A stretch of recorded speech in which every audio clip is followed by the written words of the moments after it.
I was looking for a car to buy for my son for his 18th birthday. I was searching all the typical car websites. Cars.com, eBay Motors. They were all overpriced as expected. Craigslist was the only place to find an actual deal.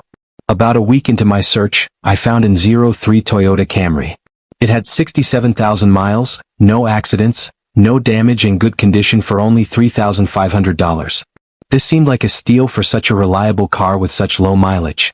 The seller lived about 10 miles from me, which was a reasonable drive when looking for a car. I gave him a call to set up a time to come check it out. The man sounded normal on the phone. He assured me there were absolutely no problems with the car. He introduced himself as Bob. I brought along $3,500 in cash, even though I planned on wiggling down the price as much as possible. I pulled up the dirt road to Bob's property about 15 minutes early. It was a tiny little house with a decent-sized property, only because it was a bit far from the nearest neighbors. The garage was open, so I looked over to see if anyone was inside, but except for an unusual amount of car parts, it was empty. The car was nowhere in sight. The only car in the property was an old pickup truck. I went over to the front door to check the house numbers. It was the right address. The doorbell button was missing, so I knocked on the front door. I knocked every once in a while for exactly 5 minutes before deciding to give the man a call. So I dialed his number and I heard the sound of his phone ringing from inside the house. I was extremely confused at this point. Now I knew I had the right house. I didn't understand why, if he was home, why he wasn't answering. I decided I had to take a peek through one of the windows to see if anyone was inside. Peering through the glass, I couldn't really see much as it was pretty dark inside the house. I saw a very old-fashioned dining room set, but across from that I saw somebody standing at the back door of the house, staring outside. I figured that must have been Bob, so I knocked on the window, but he didn't even move. There was no gate or anything to the backyard. It was just a wide open yard. Since this wasn't a rural area, I simply walked around the house to the backyard. I didn't understand how he couldn't hear me. When I got to the back door, I made a shocking realization. The figure standing by the door was a taxidermied human being. I ran straight back the way I came and back to my car. I looked up one last time before driving off. The blinds to the window I had peeked into had been shut, but I could see 2 of the blinds creased open. Somebody was at that window watching me. You could probably guess I had the gas pedal to the floor the whole way home. The whole situation still makes no sense. All the car parts, the fact that there was no Toyota Camry, the taxidermied human being. Given that there was no car there leads me to believe that whoever that man was wasn't planning on selling me anything. And that also leads me to the disturbing thought that I was very close to becoming a lifeless statue staring out that man's back door. This happened when I was really little and often left alone with my single mom. She always came to check on me every night when she would get up to go to the bathroom. This one night in particular, I remember waking up thinking I heard something in my closet. I looked up and my mom was at the foot of my bed giving me a playful wave. She told me to go back to sleep. She then went into my closet and pulled the door until it was just barely open, and she just stood in there poking her head through the crack of the barely open closet. I remember vividly seeing her eye peeking through the crack at me. I laughed like any little kid would do in that situation, and then fell asleep moments later. When I was eating cereal the next morning, I asked my mom why she was hiding in my closet last night, and she just stopped and gave me a puzzled and concerned look. She told me she hadn't been in the room all night. At first she assumed somebody had broken into the house, but she soon realized it was some kind of hallucination or dream. Since this experience, I've only had 2 other hallucinations, neither of them as vivid or as creepy as this one. In the year 2009, I was spending a weekend with my uncle on his ranch when my parents were renovating the new house we had just bought. It was my second night there, a Saturday, and it happened to be during one of the biggest thunderstorms of the year. I'd say there were at least 3 crashes of thunder and lightning per minute, and we were in the heart of the storm because the thunder would crash not even a second after the lightning would. I always enjoyed listening to storms while laying in bed, so I stayed up a little later watching TV, just enjoying the ambience. After the movie I was watching finally ended, I turned off the TV and tried to fall asleep. As I heard the lightning strike from outside, I could have sworn I heard some kind of metallic thud coming from outside at the same time. I didn't pay it too much mind. 20 seconds later, I could have sworn I heard it again. A very distinct metallic thud coming from outside to match the timing of the lightning. I really don't mean to make this sound like a cliché horror story, but my uncle really is a kind of creepy guy and I was never close with him even remotely. So for that reason I didn't feel right going to wake him up. I just tried to forget about it. Now I was getting concerned. What the hell could that be? After the 3rd time I finally got out of bed and walked over to the window of the guest bedroom. The water pouring down on the window made it extra hard to see what was out there in the dark fields.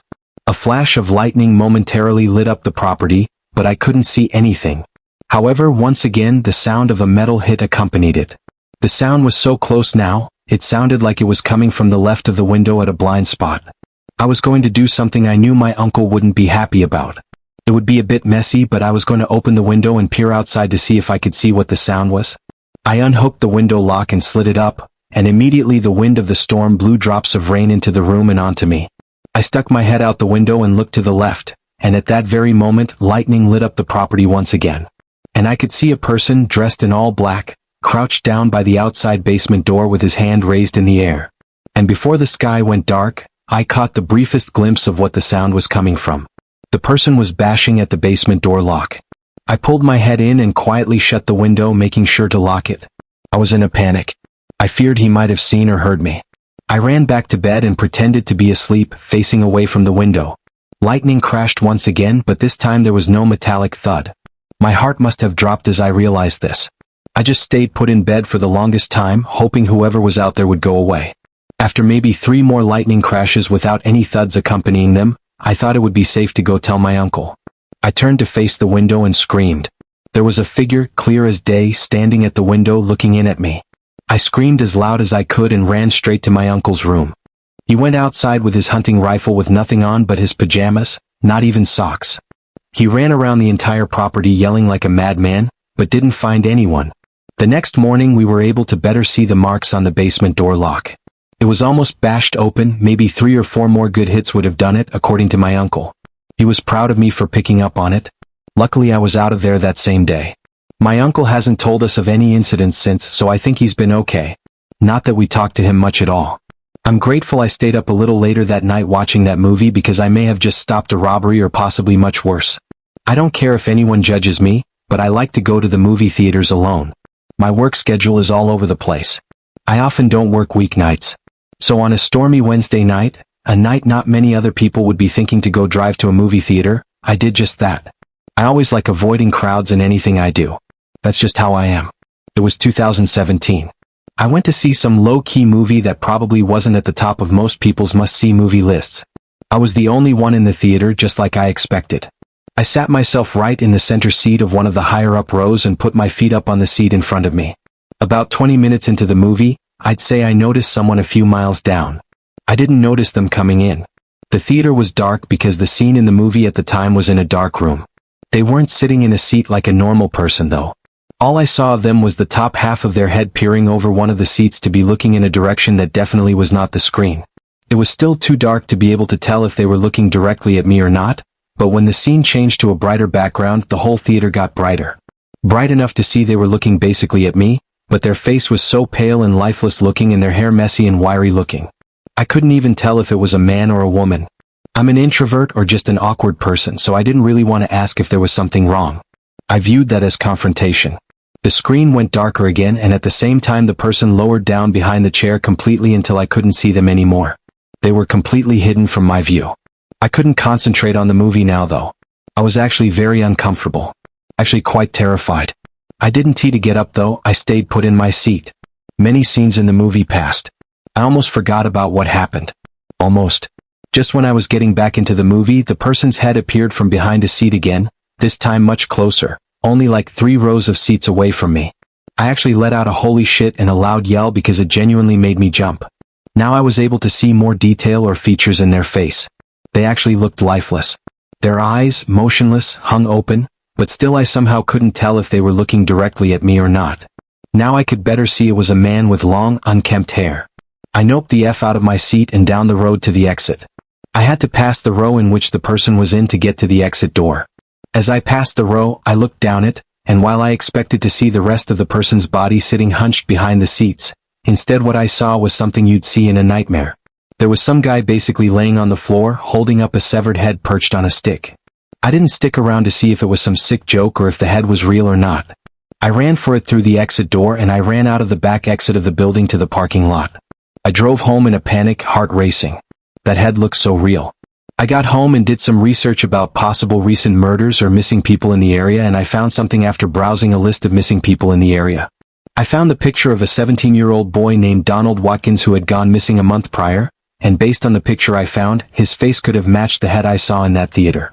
Of course, that could be my brain trying to connect any similarities, but the hair, the nose, the eyes, they looked like they could actually be a match. The next day I simply made a call to the theater and told them the story and suggested they check their cameras and see if anything strange came up. I gave them my number to reach me if they needed to, but I never heard from them. I chose to not spend any more of my time on it. A long time ago, I very briefly lived with my good friend Ben on a quiet street in Northville, Michigan, perhaps notable for being close to Detroit.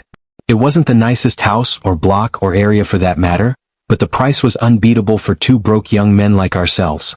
Ben and I went way back to when we were like 9 years old, and at the time of this story we worked the same job and rooming together with him seemed like a great idea. On our first day there, we quickly figured out that the creepy-looking house across the street with the overgrown grass and bushes was abandoned, as were a lot of the houses around the area. In fact, something we somehow hadn't noticed before, there was even graffiti next to one of the front windows and on the fence. Our neighbors on one side seemed like creeps and we didn't even want to approach them. The neighbor on the other side was an older dude, a very interesting hippie-ish kind of guy. His name was Marv. He had long gray hair with a matching long gray beard. He seemed friendly at first, I guess, but also very weird and hard to talk to. We spoke with him on our second day there after work. He told us the place had been abandoned for as long as he could remember. That night, with the sun almost set while we were sitting on the front stoop smoking, I looked to the house across the street and felt a little tingle in my stomach. Out of shock, I stood up, threw my cigarette onto the floor and crushed it. Ben looked at me, confused, and I pointed to the window across the street. I was pointing at a face which I saw staring at me through the lone upstairs window of the house. Do you see that? There's someone at that window. Ben looked at the window immediately, but I saw the person move their head away before he could see it. It's weird. I explained to Ben that I didn't even know if it was a male or female, old or young. The glass was just too foggy. All I knew was that I saw the eyes and they were staring at us. Ben told me I was legitimately creeping him out. He believed me. We ran over to Marv's house to tell him, but strangely he didn't answer his door, even though we saw him watching TV in his tiny, messy living room through the window. The fact that the guy wouldn't answer creeped us out even more. Dude, what the fuck is going on with this place? Ben laughed, but the situation couldn't stay comical for long. Ben owned a katana. He brought it to mention and suggested we go across the street with it, break into the house from the backyard and see what was going on. We were always adventurous, daring troublemakers as kids, so this was our natural response to the situation. When it got dark, we went across the street to the backyard, broke off the board holding the back door shut and entered the house. We both had heavy-duty flashlights with us to light up basically any room we were in. The house was dusty, decrepit, but surprisingly seemed to remain untouched from the inside. No graffiti or signs of vandalism anywhere. Still, the place was disturbingly creepy and we immediately joked that we should get the fuck out of there, but we pressed on. The first floor was pathetically small, like our own. A kitchen, a tiny living room, and a dining room. There was no basement and one closet. The first floor was clear. We both agreed to check the upstairs. We tiptoed over to the stairs and Ben, out of nowhere, screamed, "Is anybody up there?" "Dude, why the fuck would you do that?" I said quietly.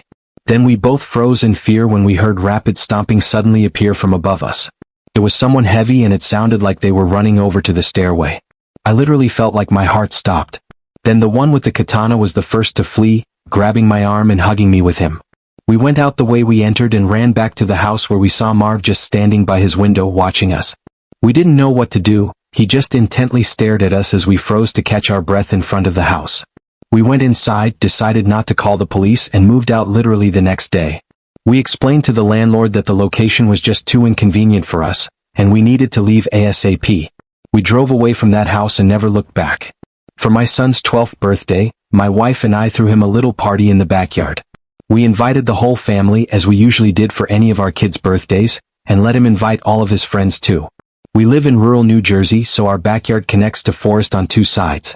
We also have a pretty big property which allowed us to space out a bunch of tables on the grass with food and refreshments. The little party went into the night. Most of our guests left, but closer family and some of our friends stayed late. It was probably 8 o'clock.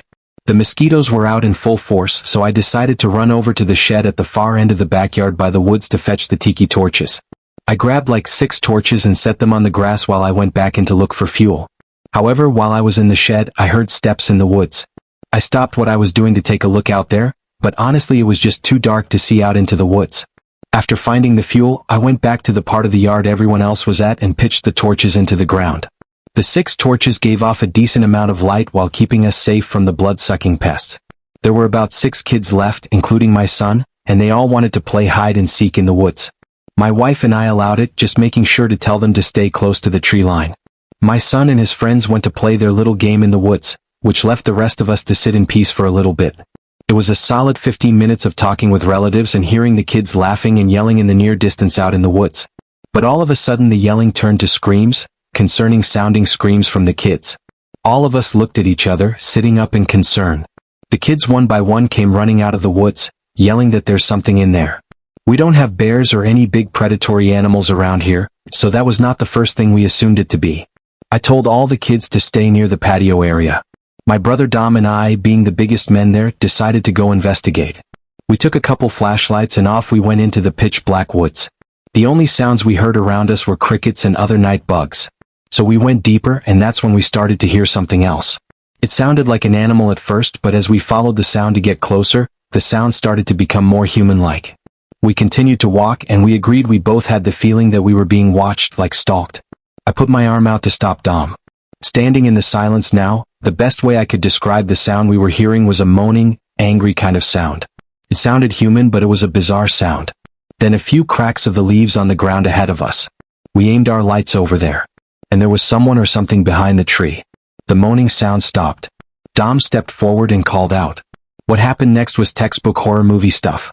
A scream so loud, so blood-curdling, so inhuman filled the air. I'm sure it could be heard for miles. Dom and I turned and booked it back to the property. We waved at everyone to go inside when we made it back. Tom got on the phone with the sheriff's department. They said it was probably a wild animal. We wanted to insist it was a human, but we honestly couldn't. We to this day don't know who or what we saw and heard in those woods, but it was definitely stalking us and the kids when they were playing hide and seek. And that scream we heard, it just didn't sound human to us.